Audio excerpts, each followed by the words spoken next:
بميتي بر أنا وانتك وانت سيودي أسرنا إيه سيس هنجو كجلا بلوكي لا واتسابين بلوك نقول إيه فيسبوك ندقي فدو انت لا ندقي ندقي سنجر يبرنا ميتي وانتك ربي نتشاهد وما تكنفون ندقي فد هنديا نجارتا ندقي فدو سنجر يبر jecha safuu hin qabne takka mana kee keessatti hin dubbatin tokkoof farratti. Lamma far'aan dhiiraa miti soqachuu baate waan ta'eef bakka soqatte argatteetta cabsatteetta narra dhaabbadhu. Siqaxxil ani waan takka warabbal kaaba waan takka sirran barbaadu amma sa'aatii kan mana kee keessatti illee waan baalageelee naasa'in. Lamma farratti ammoo na dhageeffadhu hin baqaqinii taasgabbiin na dhageeffadhu namitti. Kootu ati intaluma jabdu dhugumaan abbaan kee ji'a sagalin si uumatee haati kan kee ji'a sagalii geessee si dhalteetti kootuuti waasaappii qofarraa bilookii na baasi. Waan biraas irraan barbaadu waasaappii bilookii na baasii kootu. Bakka ati jettetti wallaahi Abudaabii yoo jiraatte ani amman dhufa kootu. Ani ba'a asirratti waan takkallee na wajjin haasa'in haasa takkallee siin hin haasa'u haasa takkallee si wajjin hin fedhu hin haasa'inis. Kan gara hundaan na bilookteetiin jette amma bilookii asiin haasoyni asiin jammaramee jennaan fiiddee dhufteemi kan qara waasaappii bootoomii gara hundaan na baaste jechuudha. Kootuuti waan biraa dhiisi. Wallaahi waan takka sirran fedhu. Haqa tiyya yoo wal argine akka itti fudhadhu anatu beeka. Waraqaa kan kee akka ta'u anaa biiftuu fi biiftuu qofa waliin beeka. Atiin waan biraa dhiisi. Wallaahi ati dhugumaan jabdu amma sa'aatii kana bakka jirtu qofa natti waan takka sirran barbaadu. Mataa gadi qabee bilbila kiyya matatti gadi cufee si bira dhufa. Eessa jiraat Abudaabii jiraat Aleen Oomolkeen Dubaay Chaarjaa Ajumaan iddoo feete jiraat dhukootu.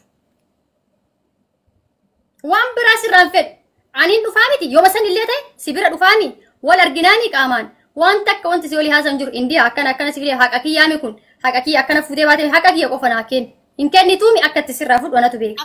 Asirratti iyyuu na dhageeffadhu qaba. Na dhageeffadhu indiyaa na dhageeffadhu. Kootu hin haasa'in ana mallee bara haasaa takka sirraan barbaadu. Kootu bilookii na baasii kootu dhee bara anamma barra. Ajandaa uummata tiiktookii hin ta'in. Dhageeffadhu kana. Ana gaafsa shaarmuxaadhaa akkuma ati jette reefisan siitu shaarmuxaadhaa miidiyaa kanarra wajjuma jiraanna inshaalla. Waan fedhe. Imaaraati keessaa biloo godhee Indiyaa imaaraati keessa jiraachuu feeta. Adaba namni sitti qabe adaba maa ofii qabattee ta'in. Indiyaa. Waraqata asbaasi meeqa tikeetti uummata kanarratti asbaasi meeqa kannoo ID Indiyaa. Asfidi ID. Kabajaan jiraachuu feeta. Kabajaan jiraachuu feeta. Warabbal kaaba wama takka hin fiddu wama takka. Na dhageeffadhu obsaan amma. Ajandaa tokkoffaa na dhageeffadhu kaafaan kee walitti qabi na dhageeffadhu. Wallaahi waan takka sirra hin fedhu. Asirratti illee waan takka illee haasa'uu hin barbaadu. Uummata tiiktookiitii illee ajandaa ta'uu hin barbaadu. Ati dhugumaan jabdu dhugumaan ji'a sagal guuttee dhalatte waan takka sirra hin fedhu. Anamma tiiktookii kiyya mataa qaqqabee cufee dhufa. Bakkuma jirtu bakkuma itti badde san qofa bakkuma san bichaa naafimii waan takka sirra hin barbaadu. Kootu waasaappii biroo kiyya laana baasii kootu bas. Kana qofa sirra barbaada. Haqa kiyya amma anatu si fide waan ta'eef akka itti waan hundayyuu face to face wal bira ta'ee akka itti dhufte akkaataa itti baate akka itti waan goote hundan beekta waan ta'eef si afoo taa'ee akkana taate fidisiin jedhu. Si galaani ati si jammar dalagaa soqaa fi dhumni eenyu abbaa eenyu hin beeka kan. Wallaahi ani osoo fiizaa kan kee guyyaa san baasuu baadhe rabbiin ummaatii baabbiitii sanitti nan galchini wallaahi diraama 10,000 osoo naa kafalte ani tasuma. Miyuutiin irratti qabin goobasii eeggataa tan wajjin haasa'e. Ani asirratti si wajjin bar. Ani asirratti si wajjin afaan baruuf sa'aatii takka illee hin qabu. Sekendii takka illee si wajjin haasa'u. Doktari maal taatan? Bismillahirrahmanirrahim. Danaa doktor alleen aaraa gidee tokko tokko.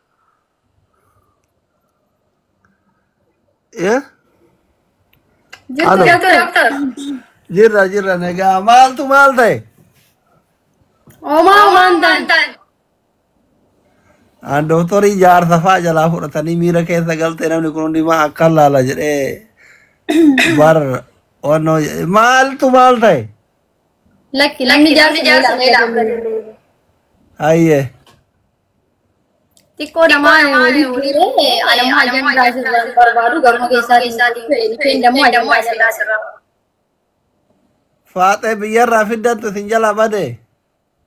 Biyyarraa yoo miti beeruuti irraa fidee malee. Okay, Beirut irraa fidde asii badde. Maaree ruuziin kun xiqqoo wannoo jedhee mana ijaazaa bu'itti hiree isin araadaa ta'a kaayiroo tokko namni biyyarraa dhufe xiqqoo dalagata malee akka biyya biraatti irra dhufe kun xiqqoo qabbaneeffattee adeebitee kabaltu dhiisa kan jarjarinaa dooktoraa miise. Laa wallaahi akkasii tokko waanuma jiru ta'ee badiinsa isii miti kan garuu gocha ishee dalagaa. Bakka isin nama dooktoraati taragaagaa ofiinuu deebiti. Ani baan taragaagaa wanti isin deebitillee hin jiru laayikin garuu isheen asirratti gara waasaapii irraa kaastee maxxantuun jalatti mati beektu seenillee na waliin deemna baay'ee qabu. Tami hindi xiqqoo sanii?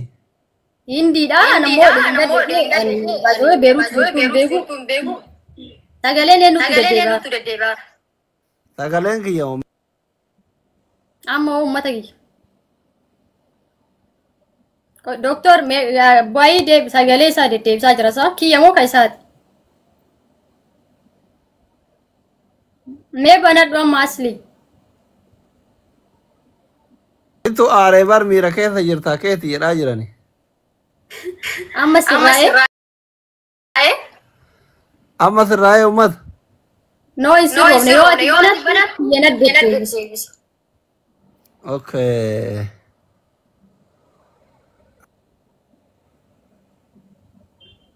Amma uummata ilaala amma wanni cufu. Okay, Doktor gadi bu'iiti ol deebi ol saniin sirraa. Qoy silkee jijjiiree dhufa iPhone jedhan kana walitti wallaalle Samsungiin sitti ergadha. Esh.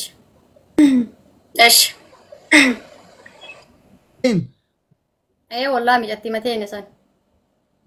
Isin araarsinaa dhiisaa kaa waliin lolina. Ilmaan biyyaa Karaa mallaan wallolaan jiru asli. Isheen tokkoffaarratti ana ajandaa TikTok irraa kanan barbaadu. Namni waan ati guddaa haasawite irra xiqqishuu afaan dogoggora keessa si baate fudhatee asirra ofee deemee dhimmi ajandaan kun maatii kan kee bira qaqqaba. Maatiin kan kee waan kana hoo dhagee ammoo baay'ee tokko gaaris mitillee beektaa siifillee maatiifillee. Bilookii na gootee jirti waasaappiin bootoomiin gara hundaanuu bilook na goote hattaa anaa miti ijoollee ana irraan itti dhayxee waan kana gaafatte hunda bilook gootee jirti. Bilookii ma jalaa na baasi iddooma jirtu natti miniin dhufaa jedheen. Asumarra dhumata malee wanti ansitti hin jiru iddoon dhuftu hin jiru naan jetti. Amma isinillee miira keessa galtanii yoo dhayxan hagana geettanii isin xiqqishoo sanii hin dhudhaatanii sodaatti ka tasgabbaa dura. Isitu narra guddoodha bar baay'ee guddoodha akkasirraa tana miti baay'ee furdoodha si guddoodhallee. Lafarratti moo? Amma jaarsummaa karaa keessatiin isin yaalaalani keessumaa yoo fixan wayyooree biyya tokko keessa jettanii gizee miidiirratti wal loltan akkuma ijoollee kaayiroo tokko Dubaay illee madda'ee namni quba isinitti qaba. Biyya guddatti. Ani sitti marka hin fedhu bar isin na jala dubbachuu dinnaan tokkoffa viidiyoo irratti illee hojjedhe. Wallaahi asli nama hunda isin ganama baate meeshaa hunda guurattee badde osoo hirriba keessa jiru badde beeta. Har'a ganama moo? Har'a badde. Da oolte tun bullee? Oolte tun bullee? Ka dhufte bar tutturtee jirti haga dhufte amma tutturtee jirti asii na bir.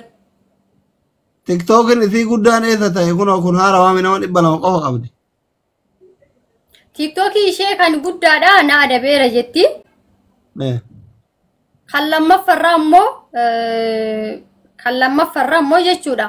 Kan 86 tokko qabdi bilook na goota ta'an bilook illee isiin goone harki kiyyaayyuu garkaan ishee qabeeyyuu bilook illee goone. Isheen dammoo bilook na gootee jetti. Amma walitti bu'iinsi keessa maa inni amma? Ani dillee baay'ee natti dhiyaatti. Walitti bu'iinsi ani akkuma nama tokko inni hojjedhaa hojiidhaaf biyya isa irraa ishee fidi. Isiin asin jirtu Beeruutiin turte meettiin kun. Ka isheedhaan wal na qunnamsiise yookaan ka'anaaf ishee walitti fide mucattii intala soddaa isaaniiti. Kazaan ani guyyaa isii haga fiizaa baasee paaspoortii hunda ergitu paaspoortiin kan duriiti ishee ta'uu dhabuu hin beeku. Garuu Indiyaa sooshaal miidiyaa kanarratti sirriitti beekaa walitti dhiyeenya hin qabnu malee meettii tana sirriitti beekaa nani. Innaa booda immoo haga fiizaa baasee tikeettii boru moo mura jedhaa fi boru galgala moo iftaan ganama muraafiin jedhaa. Osoo guyyaan ga'ee jiru isii laakku meettiin kunoo tana naan jette meettii waraasu meettiin kunoo tana lakkoofsa kanarratti ergii fi tikeettii isheetii fi fiizaa isiillee naan jette. Innaa lakkoofsa isii yoo an seevii godhe imo isii irra hindii ooroo kan jedhu naa dhufe. Naa dhufe jennaan dafee seerchi godhee laalee ka'ee fiigee tiktookii isii keessa seenee iskiriishuut godhee porofaayilii isii si'iidhaa jedheen. Eeyyuu naan jette. Wallaahi adda isii hin baateef ishee raguufillee miti. Otoo isii ta'uu beeke diraama 10,000 akka odoo kafaltee hin dhufu. Hin fiduun. Lamin nam tokko achuma laaltee nama akkamii akka ta'e ni beekta waan ta'eef namni kun akkam ta'a boru akkam si godhaa laallachuu qabdu. Meetiin kun sooshaal miidiyaa irra namoota hedduu yeroo hedduu hin hordofa safuu hin beekne wajji oolti yeroo baay'ee mana namaa keessatti illee arga. Kanaaf ani bakka guyyaa achuma alaatuma ijoolleen mana kee keessa na bira galantu jira ijoollee kanaan an jireenya kee keessa akka dhagaabbe gaabbeen beeku jedhee tiktookii mesii baasee itti mul'isa ijoollee jechuudha. Innaa eega maallaqni kiyya ba'ee jedhee haa dhuftu jedhee muyattii kana fiizaa isii ergee. Yoo ergee fi jedhu namtichi tikeettii tokkocha qofa muree jira. Dabarsuu didan riippoortii keessa muyattii kana.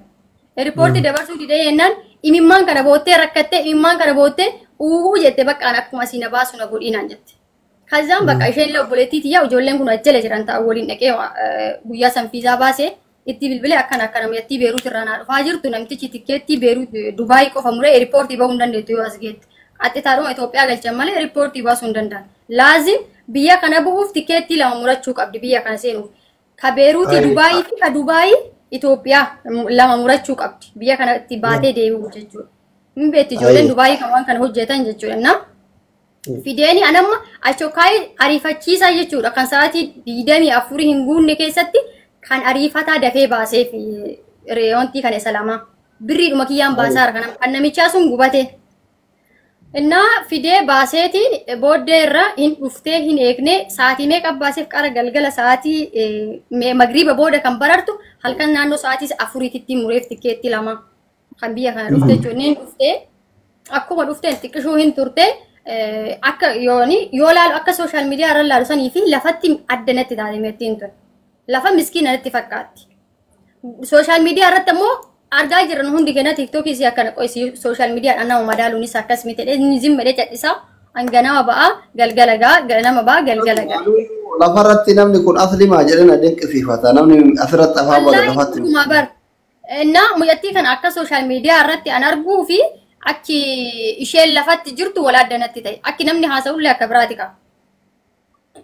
Bakka xiqqoo hin turte dalagaa wayii argame. Baay'ee dalagaa amma hojjannu kana yoo hiriyaati yarraan kastamariin dhufe isheedhumatu galcha. Wanti walii jira waan ta'eef guruppii walii jira hin beektu ijoollee jala jirtu guruppii kanarraa yoo anama gadhiise namni hiriyoota kiyya jalaan dhufe madaamiin takka dhuftee ona gaafatte ijoollee hiriyaati yoo filatte mijattiin tun jirti.